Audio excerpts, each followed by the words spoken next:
रहे थे। ओह अब हमें होश आया कि हम तो छिलके खा रहे थे, हम तो इतने भाव में विभोर हो गए। उसी समय विदुर जी ने कहा, गोविंद अब मैं आपके लिए लड्डू लेकर के आया हूँ, मैं आपके लिए रबड़ी लेकर के आया हूँ, माखन मिश्री लेकर के आया हूँ। गोविंद तुम्हें माखन मिश्री बहुत अच्छा लगता है ना। उसी समय गोविंद ने जैसे थोड़ा सा खाया और कहा, काका विदुर मैं एक बात बोलूं आपसे। बोले क्या बात है? बोले जितना स्वाद इन छिलकों में था इतना स्वाद माखन और मिश्री में नहीं। क्योंकि उस समय जो विदुरानी ने जो छिलके खिलाए उसमें भाव था, और अब आप मुझे माखन और मिश्री खिला रहे हो, इसमें आप मेरे सम्मान के लिए खिला रहे हो। मुझे सम्मान की जरूरत नहीं, मुझे तो भाव की जरूरत है। भाव चल करके आता है महाराज तो कहना ही क्या। मेरा गोविंद कहता मैं भाव का भूखा हूं, मुझे भाव से जो पुकारे तो मैं दौड़ करके चला कि भाविका भूखा हूं मैं, भाव ही एक सारे हैं। भाव से मुझको भजे तो भव से बेड़ा पार है। भगवान कहते मैं भाव का भूखा हूं, और भगवान ही नहीं कहते संसार का हर व्यक्ति भाव का भूखा है। संसार का हर व्यक्ति भाव का भूखा है, इसका प्रमाण है। जैसे मान लीजिए आप लोग बाजार में जाते हैं, या सब्जी वाला आपके सामने ठेल लेकर के आ गया, क्या बिना भाव के आप कोई वस्तु खरीदते हैं? बताइए। कि भाव बिन बाजार में मिले वस्तु नहीं मोल, भाव बिन हरि ना मिले स्वभाव सहित हरि बोल। बोले जब संसार में भाव की बगैर कोई वस्तु नहीं मिलती है, तुम्हारा बिना भाव की परमात्मा कैसे मिल सकता है?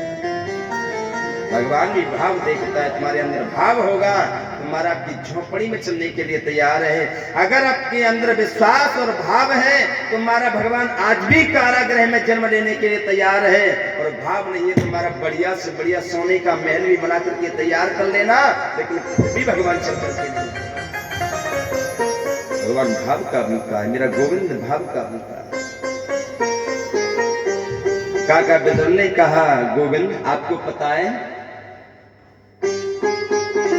दुर्योधन ने बड़ी हुई सभा से मेरा अपमान करते हुए मुझे बाहर निकाल दिया था, तो मेरे गोविंद ने कितना सुंदर जवाब दिया, काका विदुर मैं भी यही चाहता हूं जब तक मेरे भक्तों को बड़ी हुई सभा से अपमानित करते हुए बाहर नहीं निकाला जाता तब तक मैं उनको गले से नहीं लगाता।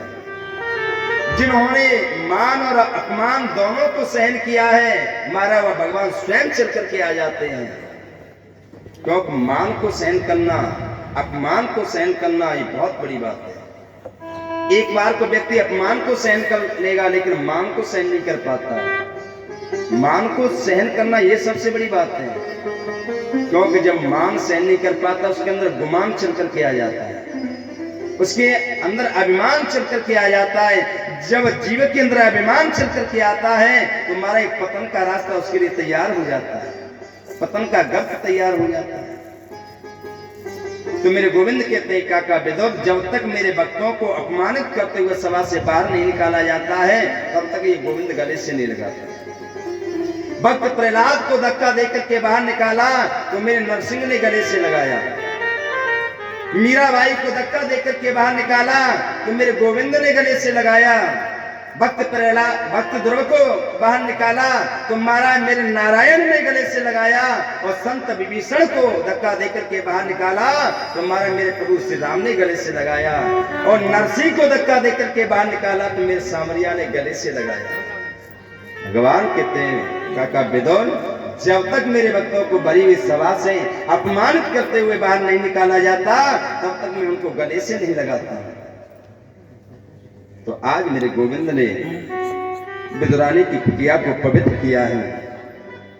उसी समय कहा, अब आप यहां से तीर्थ यात्रा के लिए जाइए और आगे रास्ते में उद्धव जी महाराज मिलेंगे।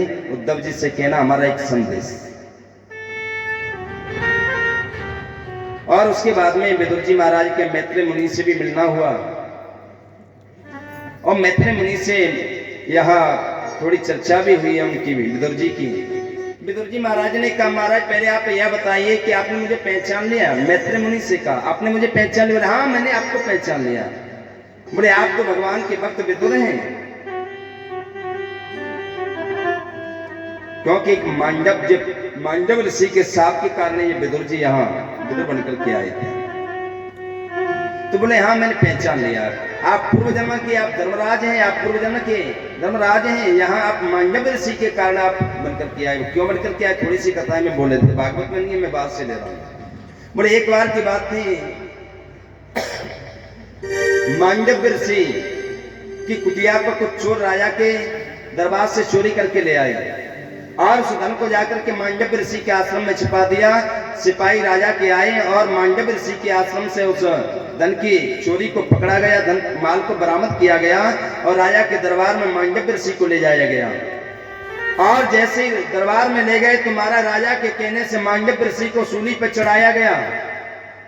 जैसे सूली पर चढ़ाया तो उस समय मांडव ऋषि ने कहा, ये भारत का संत है, कभी किसी के सामने नहीं झुकता। कहा, राजन मैं तुम्हें तो सजा दूंगा बाद में, लेकिन मैं यह पूछना चाहता हूं मैंने ऐसा कौन सा कर्म किया था जिसके कारण मुझे आज राजा ने सूली पर चढ़ाया है। मैं तुमसे बाद में पूछूंगा, पहले मैं उस धर्मराज से पूछना चाहता हूं, मैं यमराज से पूछना चाहता हूं, ऐसा मैंने क्या कर्म किया था जिसके कारण मुझे सूली पर चढ़ाया गया। अब तुम्हारा धर्मराज थरथर कांपने लगा, यमराज थरथर कांपने लगा और कहा, महाराज मैंने सूली पे इसलिए आपको चढ़वाया, इसका कारण ये था कि आपने 3 वर्ष की आयु में एक चिंटी थी, उसकी आपने कांटा चुभोया था, उसकी सजा मैंने सूली पे आपकी निकाली। आपने एक छोटे से जीव के शरीर में आपने कांटा चुभोया तो आज आपकी शरीर में सूली का प्रवेश कराया गया। तो उसी समय मांडव ऋषि ने कहा, यमराज आप न्याय देना नहीं जानते हैं, आप अन्याय कर रहे हैं। 5 जन्म से लेकर के 5 साल तक बच्चा कोई अपराध करता है, उसका अपराध मान्य नहीं होता है, वो तो बाल गोपाल स्वरूप होता है, लेकिन अनभिज्ञ अवस्था में मैंने जो अपराध किया उसकी सजा आपने मुझे इतनी बड़ी दी है, इसलिए मैं तुम्हें साथ देता हूँ, आप संसार में जाकर के एक मानव देह प्राप्त करोगे और वो भी आप विदुर के नाम से जाने जाओगे। आज वही विदुर जी महाराज यमराज बनकर के यहाँ आए, यमराज ही आप विदुर जी बनकर के आए। आज मैत्री मुनि ने पहचान लिया, बड़ा संवाद हुआ है, सृष्टि के बारे में पूछा गया, बोले सृष्टि का सृजन कैसे हुआ और विस्तार है इसका। और उसके बाद में पूछा, बोले भगवान मैंने यह भी सुना है कि भगवान भी एक बार सूकर बनकर के आए, यह भी मैंने सुना है। बोले हाँ, भक्तों की इच्छा की पूर्ति के लिए भगवान को सूकर का रूप भी धारण कर ले तो भगवान धारण करने के लिए तैयार है।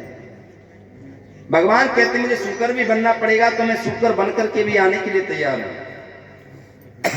बड़ी यह कथा मैं आपकी वाणी से सुनना चाहता हूं। बोले आप सुनाइए। मैत्री मुनि से विदुर जी ने कहा,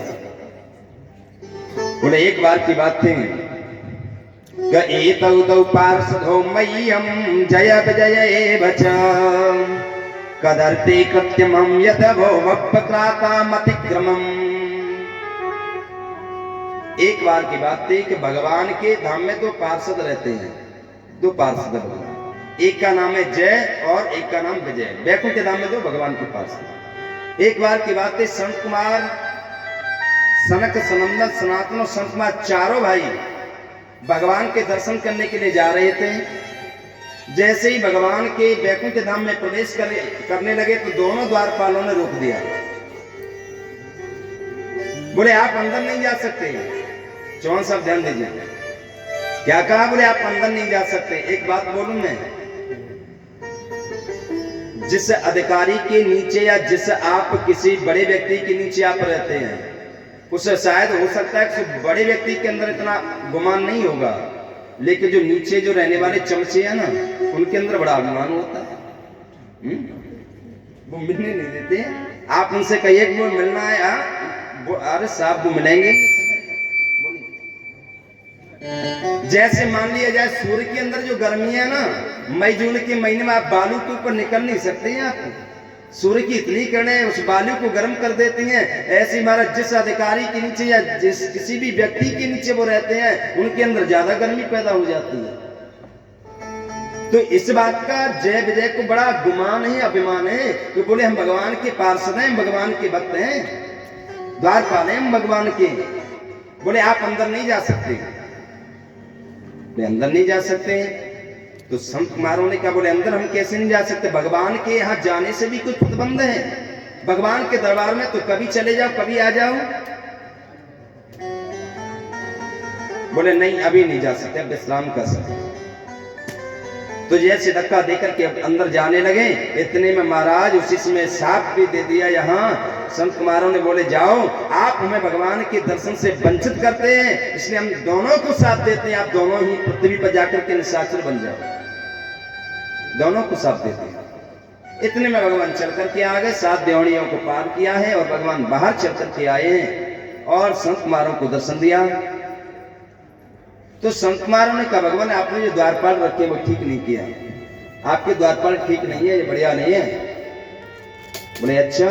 बोले अंदर जाने से आप हमें रोक रहे थे। भगवान ने कहा यही तो हमारी इच्छा थी कि किसी के द्वारा इनको साथ मिले, क्योंकि एक बार इन्होंने हमारी अर्धांगिनी लक्ष्मी को भी तो रोका था, एक बार मैया लक्ष्मी को भी इन्होंने रोका था। अब भगवान ने विचार किया लक्ष्मी को तो रोका है, लेकिन लक्ष्मी ने भी कहा था बोले दोनों द्वारपालों को निकाल दो, बात निकालो उनको। बोले हमारे यहाँ ऐसी कोई डकैती नहीं पड़ रही है। भगवान विष्णु ने विचार किया अगर आपके कहने से निकाल दूंगा तो लोग ये कहेंगे ये तो पत्नी के बस में रहता है, वैसे नारायण बनता है, वैसे पत्नी के कहीं में चलता है। और मैंने पूर्व में निवेदन भी किया है, जो व्यक्ति अपनी स्त्री का अनुचर बन करके रहता है महाराज वो तो पूरी जिंदगी भर उस दोष से मुक्त नहीं हो सकता है। पूर्व में मैंने निवेदन किया है कि महाराज सूतक पातक भले ही 10 दिन में दूर हो जाए, लेकिन जो स्त्रियों का गुलाम बन करके रहता है, जो स्त्रियों का अनुचर बन करके रहता है महाराज, जब तक वो चिता की राख में जल करके बस में नहीं हो जाता है तब तक वो शुद्ध नहीं होता। इतना बड़ा दोष है। तो भगवान ने कहा इसलिए हम तो चाहते थे किसी के द्वारा इनको अपराध मिले और ये यहाँ से चले जाएं, हमें भी कोई बहाना मिल जाए। बहुत अच्छा किया। आज